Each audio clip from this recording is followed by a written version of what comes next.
like my life has ended. I felt like half of me is gone. I thought I'm in this horror movie. Actually, I got confused.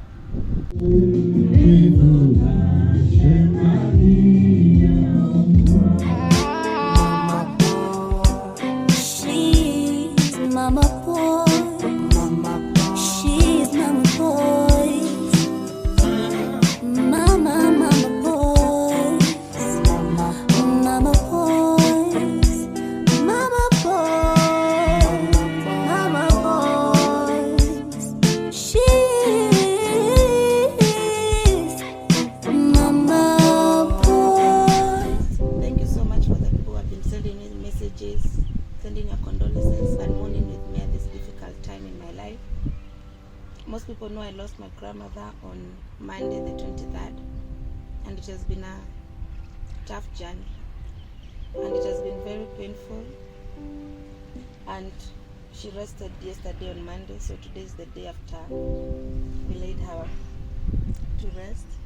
So it was Monday 23rd May when I received the news my grandmother is gone. Actually, I thought it was a dream. I felt like my life has ended. I felt like half of me is gone. I thought I'm in this horror movie. Actually, I got confused. My auntie Shizano broke the news to me. I just realized and just looked at her. I felt God has wronged me so much. I asked God so many questions why He would do that. At some point, I thought God was not fair with me. Then again, I remembered the story of Job. Where Job said, God, you have taken everything, but restore my faith back again. And God is not a man that He should be questioned. But that day I did question God. And again, I'm a man, Pain is very painful, and death is very painful. I've never experienced the pain of death like this from a very close person to me. So it has not been easy, It has been a very painful journey. It has been painful, I think like maybe 9 days that I'm so confused. I don't even know what is going on, what to do, social memory, her voice, everything is so fresh in my mind. Even when I'm at home, like I'm just expecting like she's gonna come from her chamas or she used to go for meeting. Like sometimes I even think maybe she's gone somewhere or she's in her room sleeping. So it's not easy, it's difficult. It's only gonna take the hand of God to heal my soul. I know, and I thank God for you guys sending me your messages, but it's not easy. All I need is your prayers, and it's gonna take a long time for my life to be the same. I know there's a day that I'm gonna sit down and celebrate her and laugh about her memories, but for now I'm gonna mourn her. But I know I'm not gonna mourn her forever, because believers, we don't mourn forever. You mourn for a period of time, and then we celebrate her life. And then I thank God, she lived 80 years. God has given her 70 years, and that's what she always used to say. God has given me 70. I'm living bonus. And the bonus really used to make my grandmother very happy. Even when you tell her this is not healthy to eat, she will tell you I'm living my bonus, and I'm gonna eat what I want to eat. So since she enjoyed her bonus and she was happy on her bonus, I give God the glory, and I pray even as we reach 70 and we leave our bonus to enjoy. So I know most people are wondering why I was so close with my grandmother, where my mom is, because I've never talked about my mother. I always post my grandmother having fun, my grandmother with my children. So my mom passed away when I was 11 years old, and this is where my mom was buried, and my grandmother was buried next to her. So when my mom passed away when I was 11, my grandmother took me. So that's the journey I started with my grandmother. And then my parents got me when they were very young. So my mom got me at the age of 16, and my mom had to go back to school. So I only spent 2 weeks with my mom, then I was left with my grandmother. So that's why the bond of me and my grandmother became so tight. Then after a few years, my mom passed away, and through that period, even when my mom was alive, I didn't live with my mom because my mom had to work because she was the breadwinner, and my grandmother was a farmer, so I had to live with my grandmother. But my mom was living in the town, so I used to see her every day, but most of the time I was with my grandmother. So that's how the relationship of me and my grandmother grew, and it became more tight when my mom died. So this woman here, she has been part of my life changing from childhood to teenagehood to adulthood. I've been with her, and the relationship became too much, because even when I got married, when I got my first child, I was very young, at the age of 19. I didn't know how to take care of a child, so my grandmother had to jump in and come help me. Then through the stages of my children, my grandmother has been present with me for 10 years. And then actually she moved in my home, and that time the father of my children, he was okay with that, and the relationship between them became great, so we were fine. Then we separated a little bit, but I used to come and visit her. We used to do video calls for 3 years, and it was not easy for us to separate. Most of you can see the pictures that I share on social media. So every day we used to talk like 5 times or 6 times. So our relationship became so close, it even became a habit. You know those things that you get used to? You don't start a conversation. Like when we call each other, it's just a continuation of where we stopped. Either she's cooking, she'll call me. I give her company until she finished cooking. When I'm driving to work, I'll call her. When I'm lonely, we talk, When I'm going through difficulty in my life, I'll call my grandmother, I will tell her. Even the things that people don't share, even when I started relationships, I'll just call my grandmother and I tell her, and we would laugh together. She was just like a sister to me. And sometimes I used to ask myself, is she my sister or is she my grandmother? And I love God. I give God the glory for giving us that kind of relationship. But again, it's scary, because now when somebody dies, it becomes very painful because you don't know where to start. So the hardest part was to break the news to my kids. My heart was bleeding for my children, because my children they were very close with Shosho. I didn't even know what to do, and I told my auntie I'm not gonna do that. So my auntie is the one who broke the news to my kids. My kids were devastated. They were so broken. I thought Junior would not understand what death is, and I thought Junior was gonna be okay. And actually, Junior is the one who's affected the most. Junior is crying. He's so confused. Even reach a point, Junior had to. If God loved us so much, why did God take Shosho? Junior is 6 years old. So Junior was so confused, but especially when you told him, Junior, God loves the best and God take the best. Junior was like, why he couldn't have taken Shosho? Because Shosho loved us and Shosho cooked for us. Who's gonna cook for us? Who's gonna take care of Shosho's chicken and goat? So Junior got so confused and he really, really cried a lot. Tyrone, it's in another world. Tyrone was devastated, he was broken. It's not easy. Wayne, it wasn't easy. Until now, Wayne is broken, they're all crying. And for Miguel, it was very sad. Actually, Miguel asked who was taking care of Shosho. Did Shosho have somebody to take care of? So for Miguel, it was like now he's questioning us. Miguel thought like we have failed to take care of Shosho. Yeah, he asked, is it the leg which killed Shosho? So actually Miguel wanna become a doctor. So Miguel, he even went, took the laptop and Googled what is the side effect of a leg pain. And he looked at me and asked me, Mommy, did you take Shosho to the hospital because of her leg pain? And I told Miguel, yes. So Miguel is so confused, he's very sad, he's very heartbroken, but with so many questions with him. Like, did we do the right thing? Did we fail in Shosho's life? But again, Shosho, at the time had come, She rested. She died a very peaceful death. Although it's painful for us to accept it, but I thank God my grandmother didn't suffer. She didn't get a stroke because my grandmother's battling high blood pressure and very high cholesterol. And the doctors say cholesterol doesn't have pain. Shosho's gonna sleep on her sleep. She's gonna die on her sleep. Either walking, she's gonna fall, or either she's seated.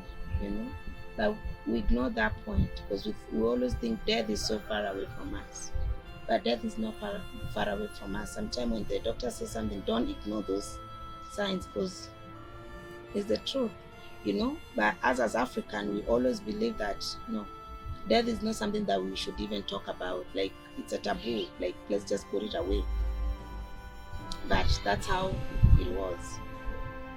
And that's how my grandmother was found in the house. She was down on the couch watching TV, and her medication was there. She had taken her medication. So after I received the death of my grandmother, I had to plan my travel to Kenya, which is 19 hours. And one thing I thank to God, I asked my children, do you guys want to travel? Wayne is going to 8th grade, and he had a very big exam which he was doing. Wayne told me, Mom, if Shosho was alive, she would not allow me to leave my exam and travel. Shosho would tell me, Wayne, go and do your exam. That's what made Shosho proud. I looked at my son and I said, wow, I think God is God who is talking. I didn't believe when God says such a thing. Wayne told me, no, I'm not going to go for the bar. I'm going to go and do my exam, and I'm going to make Shosho proud. So Miguel didn't have his passport. His passport was expired, and it's a very long process for me to do it. So that's when Miguel didn't come. And my passport was the one which was easy to be renewed. That's why I came. And so the little ones, Tyrone and Junior, I couldn't travel with them and leave the rest. So I decided to leave all of them. But they were at peace with that because they came to see Shosho in December, and they made so many memories. And I've been posting them on my Facebook and Instagram, and I'm gonna put them some in the shorts because we didn't record nicely. You guys can go see them there. So I planned for my travel. I traveled here on Thursday. I arrived in Kenya on Friday. Then I came to Kimano. So when I arrived in Kimano, I couldn't sleep without seeing my grandma because I had to go straight there and see her body for me to believe that she's normal. My grandmother loved KFC so much. She loved Fanta. It even reached a point that I wanted to buy this food and see if they're gonna make her wake up. Or I thought even I'm feeling like I'm not taking something for her. When I reached there, my aunties, my grandfather, they asked me, Vanessa, are you sure you want to say? I said yes. The more people came, they removed her. And I told them nobody should hold me. I just want time with my grandma. I just want to be left alone. So they called me to the room where she was. And I prayed to God so much for me not to cry. Because I just wanted to talk to her and look at her. And I thank God He honored my prayer. So I went there, my grandmother, she was covered in white sheet. She was dressed in her pajama. I asked those people not to remove my grandmother from pajamas because I wanted to see how she died. And I thank God, her children, they respected my wish. My grandmother was very neat. She had her pajamas, she had her pink socks, she had her teeth on. She was very peaceful sleeping. I asked God, you made a miracle and Lazarus woke up. Why don't you raise my grandmother for me? I prayed, only wishing my grandmother would open her eyes and see me. I thought our love was so strong, like she would see me and open her eyes or stretch her hand toward me. I held her hand, nothing. I tried to open her eyes, nothing. I even thought when I hold her hand that she's gonna feel me and open her eyes. And that's the point I knew she's gone. But still I was in doubt. I even told those people, I think I can see my grandmother breathing. Why don't you call the doctor and come and check her? They all saw me like a crazy person. They said, no, she's gone. We already put medication on her. I told them, no, she's sleeping. She said yes, because we have preserved her nicely. I told her, no, I can see my grandmother breathing. They said, no, she's gone. So I finished they put my grandmother back in the fridge. I just stood there, I looked at my grandmother, thinking that she's gonna call me, Mwihaki, I'm here, or Mwihaki, come. But no, she was gone, quiet. But one thing I don't regret doing for my grandmother, because I gave my grandmother her flowers when she was alive. I made her happy. We made memories. Memories are priceless. The memories that I made with my grandmother, they cannot be bought with anything, even with millions in the bank. So I thank God for that. So I had to come back. Coming back to her house, it was another painful thing. I found people full in the compound. I always come home and find my grandmother outside, ready to receive me. But this time I was received with tears. My aunties couldn't face me because they knew how close I was with my grandmother. My uncles, they all ran away from me because they were all scared. I was still thinking my grandmother, like she's in the house, she's gonna say, hey Mwihaki, karibu, hey no shy. Like I always find that she has cooked me tea, food, chicken, ugali, but nothing. So it wasn't easy. It's very painful, especially waking up, finding people. But since my grandmother died from Monday, Tuesday, Wednesday, Thursday, I've never slept. I take medication to sleep. But when I came here on Friday and I entered her bed, I don't know where the peace came and where the sleep came. I was with my best friend Sarah. Actually, we were talking and I just fell asleep. I just left her alone. And I had a peaceful night until morning. That day I woke up very devastated, very painful. But again, I asked God questions again. Because I'm not an early person. I always wake up like 10, 11 when I'm in the village. And my grandmother will make so much noise. She'll even make noise when she's washing the dishes. You know how these old people are. She'll even reach a point, she'll say, hey. Even on Ariwa Duane of Inima Kinyere Namasho, Kamedia Nyani. So that day I woke up at 6.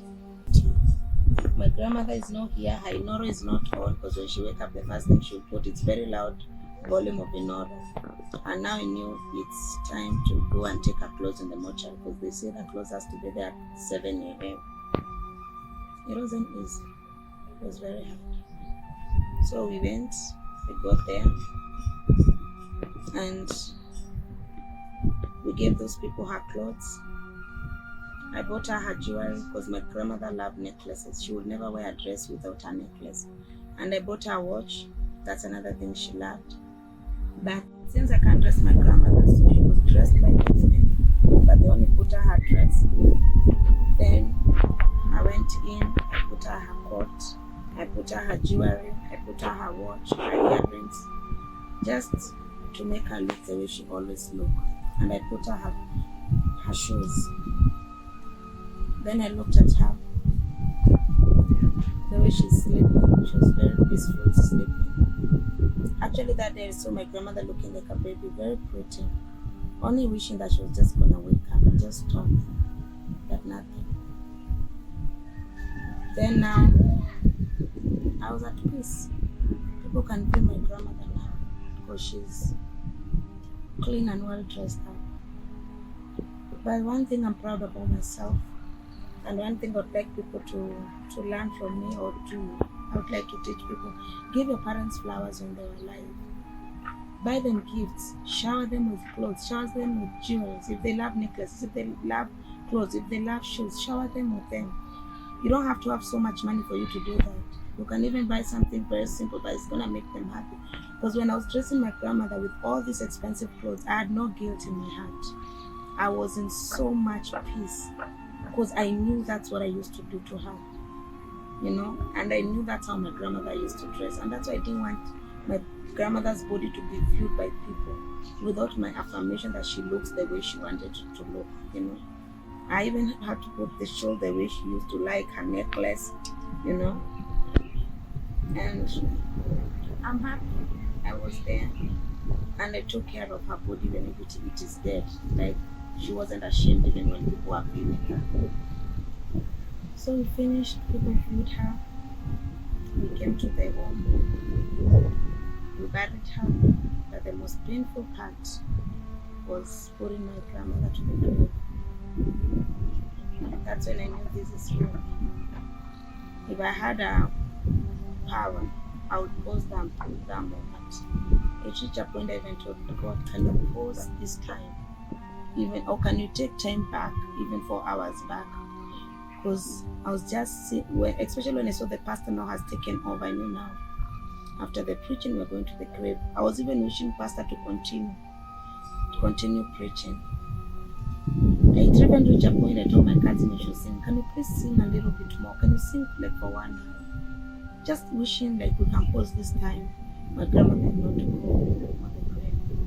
But now the time came. And I told people I don't want to go to the grave. But they insisted I have to. So we came to the graveside. The pastor had to talk, and now looking at my grandmother's body going down,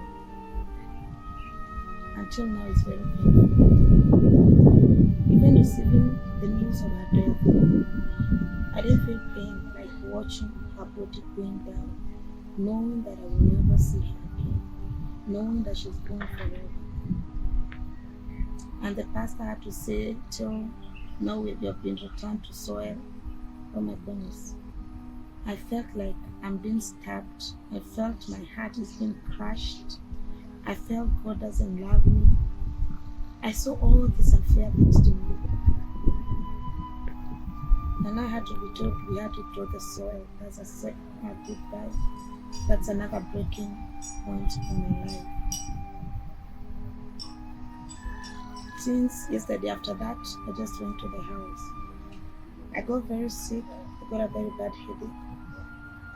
I got fever to a point that I was even feeling my blood is cold. I just entered into bed and I slept. Actually, I took sleep medication for me to sleep because it was very painful. Then I woke up in the morning. I went to my other grandmother. I didn't sleep at Shosho's house because I couldn't stand the pain.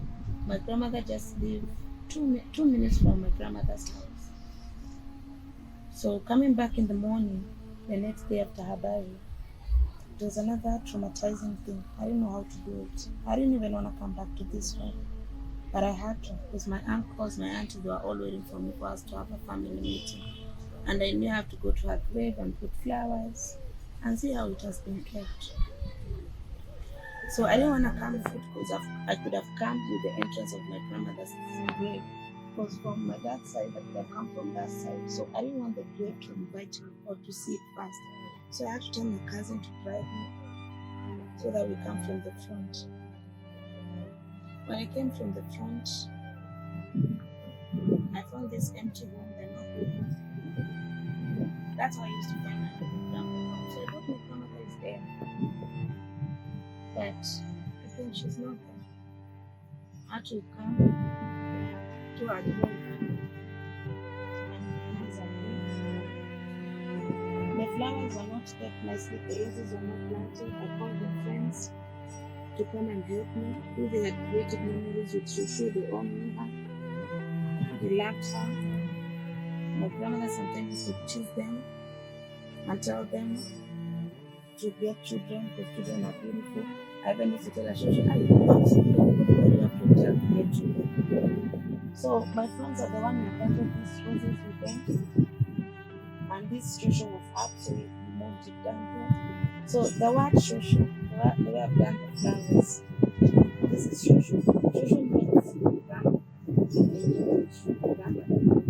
So Shushu is my tribe. That's how we call grandma.